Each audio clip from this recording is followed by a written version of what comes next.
¿qué tal? ¿Cómo estáis? Bienvenidos una vez más al canal Luis Jonio, en el que os ayudamos a entender la física de bachillerato. Bueno, tenemos aquí una serie de cuestiones sobre movimiento ondulatorio, las cuestiones de respuesta múltiple. En general son sencillas, no son complicadas, salvo alguna en la que nos detendremos algo más. Bueno, vamos con la primera. Nos dice aquí, en un movimiento armónico simple, un objeto tarda 0,1 segundos en realizar una oscilación completa. Es decir, esto que nos están dando es el periodo. ¿De acuerdo? Tiempo que se tarda en realizar una oscilación. Y nos pregunta la frecuencia angular. Nos dan tres posibilidades. Bueno, pues entonces nosotros lo que ponemos es que es la frecuencia angular, que es lo mismo que la velocidad angular. Su relación con la frecuencia es 2pi por la frecuencia o 2pi partido por el periodo. Ya sabéis que frecuencia y periodo son inversos. Entonces, pues bueno, basta con sustituir. Siempre que esté todo en el sistema internacional, pues no hay ningún problema. Velocidad angular igual a 2pi partido por 0,1, pues serán 20pi radianes por segundo, lo que coincide con la C. Bueno, tenemos aquí otra cuestión, la número 11, que nos dice, en una onda armónica plana de número de onda K, ya sabéis que K, el número de onda es 2pi partido por la longitud de onda, dos puntos situados a una distancia d, es decir, esta es la distancia que hay entre ambos puntos, en la dirección de propagación de la onda, están en oposición de fase sí y nos da tres soluciones. Bueno, ¿qué es la oposición de fase?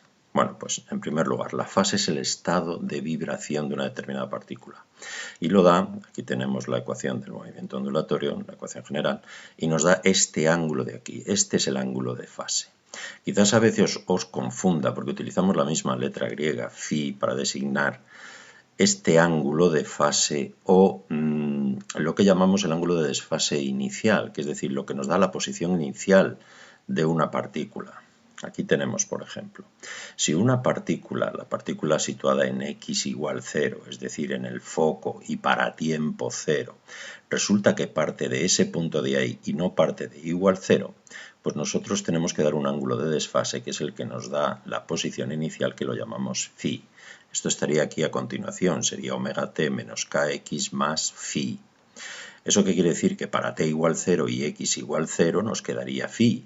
Y entonces nos daría el seno de phi, el ángulo que fuera, y nos daría qué porcentaje de la amplitud es en el que está inicialmente la elongación. Para t igual 0, instante inicial, y x igual 0, el foco. ¿De acuerdo? Pero ahora de lo que estamos hablando es del ángulo de fase. La fase es el estado de vibración de la partícula. Y entonces eso nos lo da todo este ángulo, incluido ese de desfase si estuviera. Pero bueno, nosotros vamos a poner ahora solo este. ¿De acuerdo? Entonces, el desfase entre dos puntos viene dado por la diferencia entre los dos ángulos de fase de dos puntos determinados consecutivos. X1, bueno, consecutivos, que se encuentran a una determinada distancia, X1 y X2. Todo lo demás es igual en esos dos puntos. Es el mismo movimiento, por lo tanto tiene la misma amplitud, tiene la misma frecuencia, por lo tanto la misma frecuencia angular, el mismo periodo, y tiene también la misma longitud de onda, por lo tanto el mismo número de onda. Por lo tanto, si nosotros intentamos averiguar cuál es el desfase entre los dos, sería la diferencia entre phi1 y phi2. ¿De acuerdo? Entonces, bueno, lo tenemos aquí. Bueno, aquí lo tenemos cambiado, da igual poner x1 y x2 que x2 y x1, pero bueno, aquí tenemos el incremento de fase sería omega t menos kx1 menos omega t menos kx2. Esto nos queda el menos por menos más y nos queda x2 menos x1. Esta es la distancia que hay entre los dos puntos y esta es la que nos llama d, distancia entre los dos. Hemos sacado factor común k y omega t que se ha anulado, omega t menos omega t. Por lo tanto nos queda esto. Luego entonces pondríamos que el ángulo de desfase es igual a k, número de onda, por d, distancia que hay entre los dos. ¿Y qué es entonces oposición de fase? Pues quiere decir que estén en puntos opuestos de la vibración. Es decir, si uno está en este punto 0, el otro tiene que estar aquí, en la oposición de fase. Si uno está en I igual a, el otro tiene que estar en I igual menos a. Si uno estuviera aquí en este punto, el otro estaría en el punto opuesto. ¿De acuerdo? Eso es oposición de fase. ¿Eso qué quiere decir? ¿Cuál es la diferencia de ángulo de fase entre los dos? Pues como vemos aquí, 180 grados. Por lo tanto, la diferencia de fase tiene que ser igual a pi radianes. ¿De acuerdo? Por lo tanto, si sustituimos aquí, lo que nos queda es pi igual a k por d. Y por lo tanto, d sería igual a pi partido por k. ¿De acuerdo? Por lo tanto, entonces, sería este. ¿De acuerdo? El B. Bueno, tenemos aquí una tercera cuestión que nos dice: en un lago se producen ondas superficiales con una velocidad de fase de 5 metros por segundo. Esta velocidad de fase es la velocidad de propagación de la onda, es la que hemos dicho que es constante y que solo depende de el tipo de movimiento y del medio a través del cual se transmita, dando lugar a 14 oscilaciones completas cada 3 segundos. Es decir, un número de oscilaciones y el tiempo que tardan las 14 oscilaciones.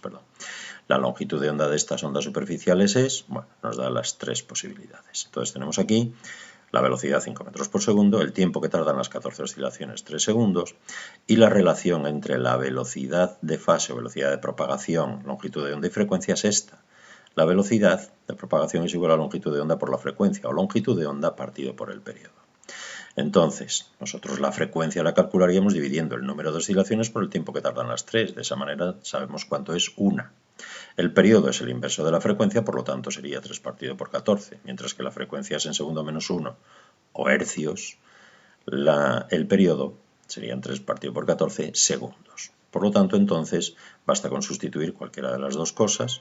Aquí tenemos que la longitud de onda, despejando de esta última, sería velocidad por periodo. Bueno, pues velocidad 5 metros por segundo, el periodo 3 partido por 14, nos quedan 15 partido por 14 metros, longitud de onda 1,07 metros, que corresponde con la B. Bueno, aquí tenemos otro parecido al anterior, así que no nos detendremos mucho en ello, ¿no? Nos dice: la frecuencia angular de una onda armónica es 4 pi radianes por segundo. El periodo de oscilación es, y nos da las 3 posibilidades. Entonces, bueno, pues nosotros pondríamos la relación, como ya la hemos puesto antes, velocidad angular o frecuencia angular a 2pi por la frecuencia, o 2pi partido por el periodo. Puesto que lo que nos dan es la frecuencia y nos piden el periodo, pues despejamos de aquí, es 2pi partido por la velocidad angular, sustituimos 2pi partido por 4pi y lógicamente nos quedan 0,5 segundos, pues correspondería con la B. Bien, como vemos aquí, volvemos otra vez con la oposición de fase. Nos dicen: una onda armónica plana de longitud de onda lambda, dos puntos separados a una distancia d, en la dirección de propagación de la onda, están en oposición de fase, y nos da aquí 3 resultados, ¿no? Bueno, ya hemos visto que el ángulo de desfase entre dos puntos que se encuentran en una determinada distancia, x2 menos x1, era esto, lo hemos deducido en una cuestión anterior, ¿no? Número de onda por esa distancia. Lo tenemos aquí. Entonces ya hemos dicho que están en oposición cuando, por ejemplo, uno está en 0 y otro en 180, o uno en A y en otro en menos A. Es decir, la distancia entre ellos en ángulo, el ángulo de desfase sería pi. Por lo tanto, despejando de aquí nos daría que es media longitud de onda. Es decir, entre este punto y este, fijaros que este estaría aquí, le correspondería igual 0, y media vuelta después, este otro de aquí, ¿de acuerdo? Sería media longitud de onda. Pero si avanzamos otra media longitud de onda, entonces estarían en fase, que sería este y este. Es decir, una oscilación completa, por lo tanto una longitud de onda entera, una oscilación completa, nos da dos puntos que están en fase, ¿de acuerdo? Dos medias longitudes de onda. Pero si sigue avanzando otra media vuelta más, por lo tanto otra media longitud de onda, es decir, 3 medias longitudes de onda, volverían a estar en oposición. Es decir, este y este estarían en oposición, media longitud de onda, este y este, una longitud de onda entera, o 2 medias longitudes de onda, están en fase, y este, 3 medias longitudes de onda, estarían en oposición. Es decir, nosotros podemos decir que si la distancia cumple, que es un número impar, 2n más 1, de medias longitudes de onda, entonces están en oposición. Si esto fuera 2n por lambda partido por 2, es decir, múltiplos pares, entonces estarían en fase. Comprobémoslo. Para n igual 0, aquí sale lambda partido por 2, media longitud de onda en oposición. Para n igual 1, 3 medias longitudes de onda. Aquí lo tenemos. 1, 2, 3. Estarían en oposición. ¿De acuerdo? Para n igual 2, como tenemos aquí, 2 por 2, 4 y 1, 5, 5 medios de longitudes de onda, estarían en oposición otra vez. ¿De acuerdo? Serían media, media, media, media y la siguiente, que ya no se ve aquí. ¿De acuerdo? Bueno, si lo comparamos con lo que tenemos aquí, evidentemente 5 medios de lambda no es 5 cuartos, 3 medios de lambda efectivamente corresponde con este, sería por lo tanto la B.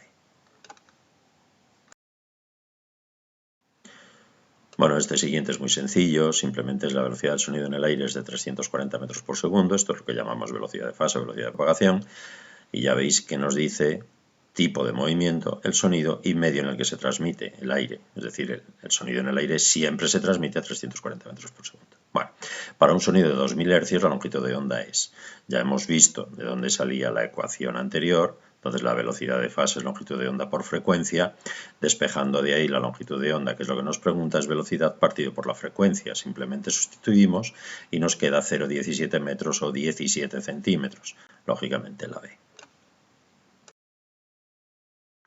Bien, vamos con las últimas cuestiones, que son mucho más sencillas. Nos dice, imagine que tiene lugar una explosión en la Luna. ¿Podría oírse dicha explosión en la Tierra?